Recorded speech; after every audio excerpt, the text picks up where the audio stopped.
Hi, daily ബ്ലോഗിലേക്ക് എല്ലാ മാന്യ പ്രേക്ഷകർക്കും സ്വാഗതം. നമ്മൾ ബസൂക്ക കണ്ടു. ഇന്നലെയാണ് കണ്ടത്. പക്ഷെ ഇന്നലെ നൈറ്റ് ആയതുകൊണ്ട് പിന്നെ വ്ളോഗൊന്നും ചെയ്യാൻ പറ്റിയില്ല. ബസൂക്ക എന്ന് പറയുന്ന സിനിമ, അതിൻ്റെ റിലീസ് ഡേറ്റ് 10 ഏപ്രിൽ ആയിരുന്നു.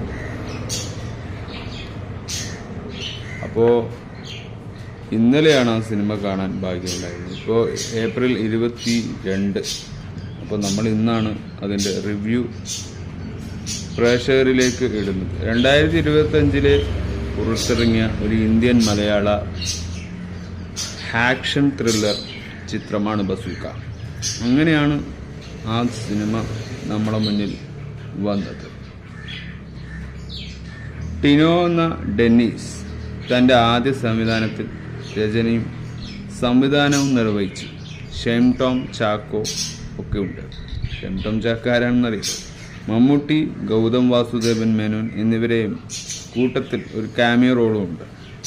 എന്നിവരെയും പ്രധാന കഥാപാത്രങ്ങളായി യൂഡ്ലി ഫിലിംസ്, തിയേറ്റർ ഓഫ് ഡ്രീംസും ചേർന്നാണ് ഇത് നിർമ്മിക്കുന്നത്.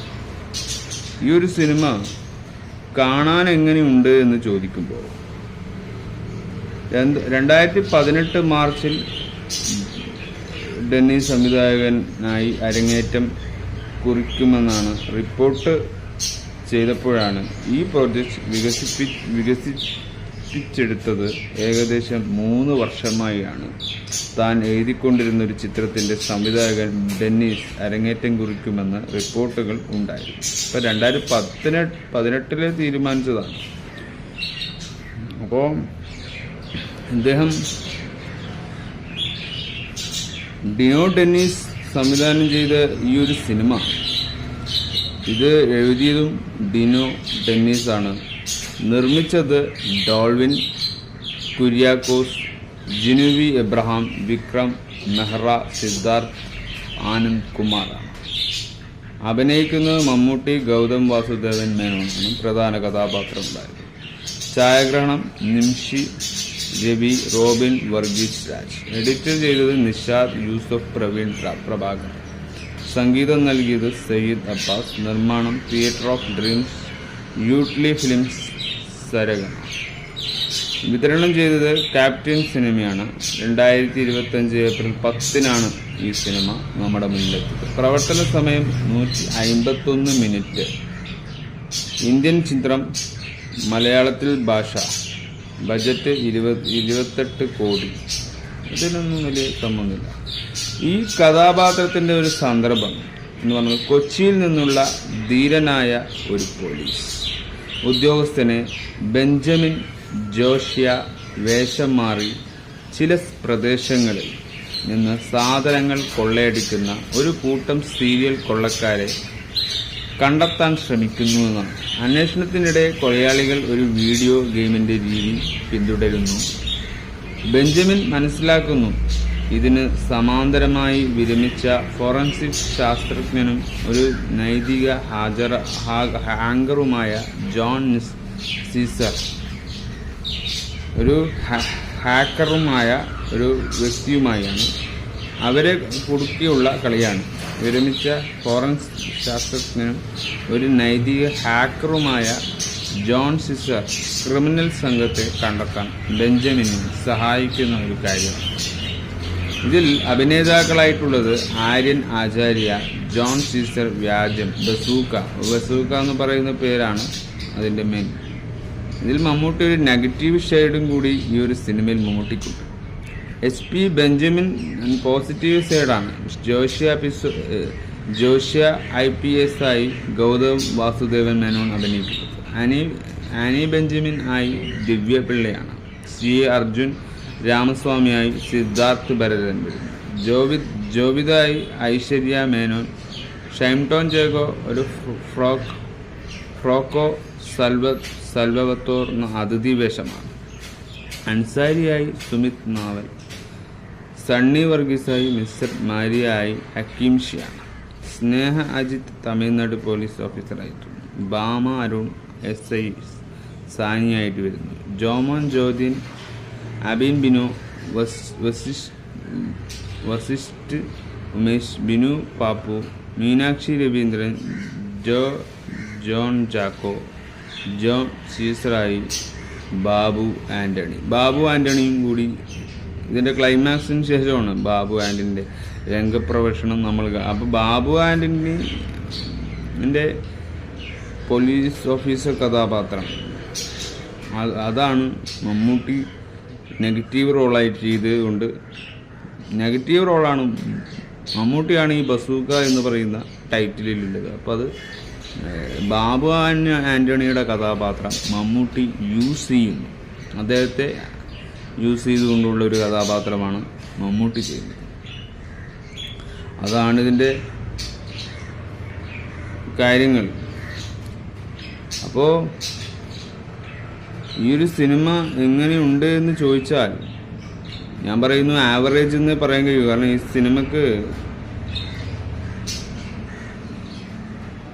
സിനിമക്ക് വലിയ തോതിലൊന്നും പറയാനില്ല, സിനിമ ഒന്നും അല്ല എന്ന് തന്നെയാണ് പറയുന്നത്. കൊച്ചിയിൽ നടക്കുന്ന ഒരു സംഭവം, അതുമായി ബന്ധപ്പെട്ടൊരു ബസ് യാത്രയിൽ കുറച്ച് കാര്യങ്ങളുണ്ട്, ബസ്സുമായുള്ളൊരു കഥാപാത്രം, അങ്ങനെ ബസൂക്ക എന്ന സിനിമ അങ്ങനെയാണ് അറിയപ്പെടുന്നത്. ഒരു ഹാക്കറുമായി ബന്ധപ്പെട്ട് ഈ സിനിമ ക്ലൈമാക്സിലെത്തുകയാണ്. അതായത് ഈ ഹാക്കർ നെഗറ്റീവാണെന്ന് നമ്മളെ തോന്നിപ്പിച്ച് മമ്മൂട്ടി നെഗറ്റീവും ഹാക്കർ പോസിറ്റീവ് ചിന്താഗതിയുള്ള വ്യക്തിയുമായി മാറുകയാണ്. സിറ്റുവേഷൻ ആ ക്ലൈമാക്സിൽ മൊത്തം ചേഞ്ച് ചെയ്തുകൊണ്ടുള്ള ഒരു നെഗറ്റീവ് ഷെയ്ഡാണ് നമുക്ക്. ഇത് നന്മയും തിന്മയും തമ്മിലുള്ള പോരാട്ടമാണ്. പക്ഷേ നമുക്ക് ലൂസിഫർ കാണുമ്പോൾ, എമ്പുരാൻ കാണുമ്പോൾ നമുക്ക് എമ്പുരാനാണ് ബെസ്റ്റ് എന്ന് തോന്നും. കാരണം അവിടെ തിന്മയുമായിരുന്നു യുദ്ധം, ഇവിടെ നന്മയും തിന്മയുമായിരുന്നു യുദ്ധം. പക്ഷേ ഇത് രണ്ടിലും ഫോക്കസ് ചെയ്യുമ്പോൾ തിന്മ നന്മ എന്ന ഈ രണ്ട് ചാർട്ടൊക്കെ വേസ്റ്റായി പോവുകയാണ്. കാരണം ഇതിലൊന്നും കാണാനില്ല. സിനിമ ശരിക്കും നമുക്ക് ഈ സ്ക്രിപ്റ്റും ഒരു ഗെയിം പോലത്തെ സിനിമയാണ്, പിള്ളേരുടെ കഥയായിട്ടാണ് എനിക്ക് തോന്നിയത്. വലിയവർ കണ്ടാൽ ഉറങ്ങിപ്പോകും. ചിലർക്ക് ഈ കഥ കണ്ടപ്പോൾ തന്നെ നമുക്ക് അങ്ങനെ വേഗം ക്ലിക്കാവില്ല, വേഗമൊന്നും മനസ്സിലാവാത്ത രീതിയിലുള്ളൊരു ക്ലൈമാക്സിന് ശേഷം ഒരു ക്ലൈമാക്സ് വരെ നമുക്കൊന്നും മനസ്സിലാവില്ല. ക്ലൈമാക്സിന് എന്തൊക്കെയോ മാറ്റങ്ങൾ കൊണ്ടുവരാമെന്നോ അങ്ങനെ ഒരു ആവറേജിലെത്താൻ ശ്രമിച്ച സിനിമയാണ്. അതുകൊണ്ട് തന്നെ നമുക്ക് 0.2 ഒക്കെ കൊടുക്കാൻ പറ്റും ഇതിൻ്റെ റൈറ്റിംഗ്. അപ്പോൾ എനിക്ക് ശരിക്കും പറഞ്ഞാൽ ഉറക്കം വന്നിരുന്നു. ഞാൻ സിനിമയെ കുറ്റപ്പെടുത്താൻ പറയുന്നില്ല, ഉറങ്ങിപ്പോയിരുന്നു. ഒരു ഫസ്റ്റ് ഹാഫ് മൊത്തം ഒന്നും മനസ്സിലായിട്ടില്ല. സെക്കൻഡ് ഹാഫും ക്ലൈമാക്സ് കഴിഞ്ഞവരൊന്നും ആ ഭാഗം വരെയാണ് വ്യക്തമാകുന്നുള്ളൂ. അപ്പോൾ അതുവരെ കഥ എങ്ങനെയൊക്കെയോ ഓടുകയായിരുന്നു. ഒരു ബസ്സിലുള്ള ഇൻട്രോ സീനാണ് നമ്മൾ ആദ്യം കാണുന്നത്. അവിടെ മമ്മൂക്ക കാണിക്കുന്ന സാഗും ഒക്കെ മാറുക. എന്താണ് അങ്ങനെ സംഭവിക്കുന്നതെന്ന് നമുക്കറിയില്ല. ആ സ്വാഗും ഒക്കെ മാറി മമ്മൂട്ടാകെ ഡിഫറെൻറ്റ് മേക്ക് ഓവറിലേക്ക് വന്ന് മൊത്തം ചേഞ്ച് ചെയ്തു. പക്ഷേ ഞാൻ പറയുന്നു, ഇത്രയും എമ്പുരാനെ തള്ളാൻ, എമ്പുരാൻ എന്ന സിനിമയെ ഇത്രയും ബഡ്ജറ്റ്, ഇത് ചെറിയ ബഡ്ജറ്റിലാണ് ഈ ഒരു സിനിമ ഇറങ്ങിയിട്ടുണ്ട്. എമ്പുരാൻ എന്ന് പറഞ്ഞ സിനിമ വലിയ സിനിമയിൽ ബിഗ് ബഡ്ജറ്റ് ഫിലിം തന്നെയാണല്ലോ. അവിടെ ഒരാൾക്കും ഒരു തർക്കവുമില്ല. അതുകൊണ്ട് അവർക്ക് കൂടുതൽ റേറ്റിംഗ് കിട്ടിയാൽ അത് എമ്പുരാൻ്റെ ക്രെഡിറ്റ് തന്നെയാണെന്നാണ് എനിക്ക് തോന്നുന്നത്. കുറേ വിവാദങ്ങൾ എമ്പുരാൻ സൃഷ്ടിച്ചുവെങ്കിലും എമ്പുരാൻ എന്ന സിനിമക്ക് നന്നായി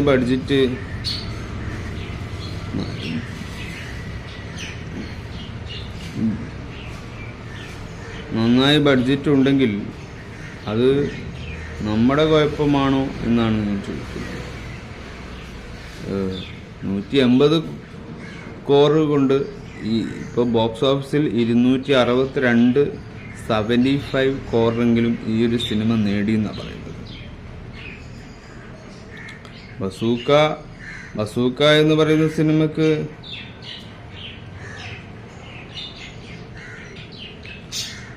ബഡ്ജറ്റ് 28 കോടിയാണ്. 28 കോടിയിൽ ഒരു 60 ഒരു 100 കോടി എന്തായാലും 200 കോടിയൊന്നും എത്താനുള്ള സിനിമയില്ല. ഇത് 2018 ചർച്ച ചെയ്ത സിനിമയാണ്. സ്റ്റൈലും സ്വാഗം കൊണ്ട് മമ്മൂട്ടി പിടിച്ചു നിന്നു എന്നല്ലാതെ സിനിമക്ക് വലിയ കോൺട്രവേഴ്സിയോ ഒരു മത്സര ബുദ്ധിയൊന്നുമില്ല.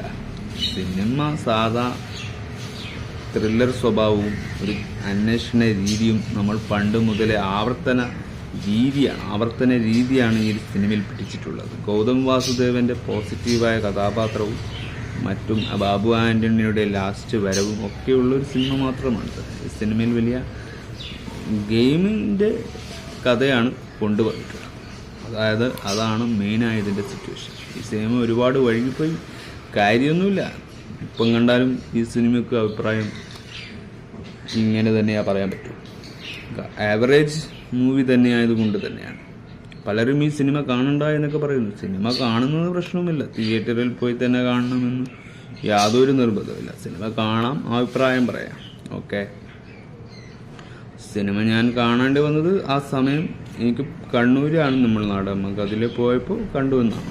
അപ്പോൾ സിനിമ നല്ലൊരു സിനിമ തന്നെ, പക്ഷേ ക്ലൈമാക്സ് നല്ല സിനിമ തന്നെ.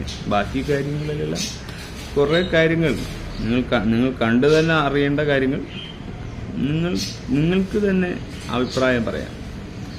നമ്മൾ പറഞ്ഞാൽ അത് പലതരത്തിൽ പറയേണ്ടി വരും. അപ്പം സിനിമ ഞാൻ ഫസ്റ്റ് ഹാഫ് കാണാൻ പറ്റിയില്ല, ഉറങ്ങിപ്പോയി. എന്താ പറയണ്ടേ, വെറും വെടിവെപ്പ് മാത്രമായി പോയോ എന്ന് ചിന്തിച്ചു. അങ്ങനെയൊക്കെ ഉണ്ടായിരുന്നു. ബസൂക്ക എന്താണ് പറയാൻ ശ്രമിക്കുന്നതെന്ന് വ്യക്തമല്ല ഇപ്പോഴും. അപ്പം ബസൂക്ക ഒരു ലൂസിഫറിൻ്റെ എമ്പുരാൻ്റെയും അടുത്തെത്തിയോന്ന് ചോദിച്ചാൽ എത്തിയില്ല എന്ന് ഞാൻ പറയുന്നു. കാരണം അതിനെക്കാട്ടി 2 സിനിമ മരണമാസവും ജിംഖാനയും ഇപ്പോൾ തിയേറ്ററിൽ കളിച്ചുകൊണ്ടിരിക്കുകയാണ്. ഈ സിനിമ രണ്ടും അടിപൊളി സിനിമയായിട്ടാണ് മാറിയിരിക്കുന്നത്. അപ്പോൾ ആ 2 സിനിമയ്ക്കൊപ്പം ബസൂക്ക എത്തിയില്ല എങ്കിൽ എമ്പുരാനെ കടത്തി വിട്ടാൻ ഈ 2 സിനിമയ്ക്ക് പറ്റില്ല. അപ്പം എമ്പുരാൻ ഒരു ഇൻ്റർനാഷണൽ സിനിമ തന്നെയാണ്. കാരണം വിവാദങ്ങൾ ഉണ്ടായെങ്കിൽ ആ വിവാദത്തിന് അലിഗേഷൻസിന് ഒരു സന്ദർഭം ഉണ്ടാക്കിയെങ്കിൽ സിനിമ ജനങ്ങളിലിടയിൽ കൊളുത്തിയിട്ടുണ്ടെങ്കിൽ അത് ജനങ്ങൾക്ക് ആ സിനിമ മനസ്സിലായി എന്നാണ്.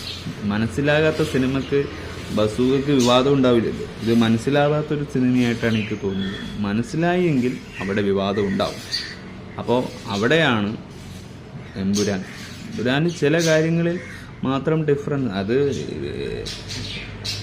സെയ്ദ് മസൂദിൻ്റെ കഥയായതുകൊണ്ട് എമ്പുരാനിലെ ലൂസിഫറിനെ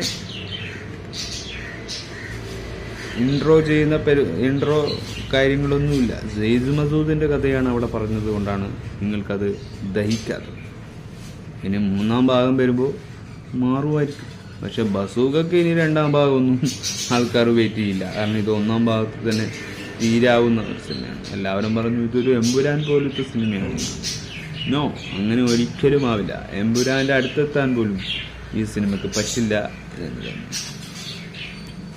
അപ്പോൾ ബൈ ഫോർ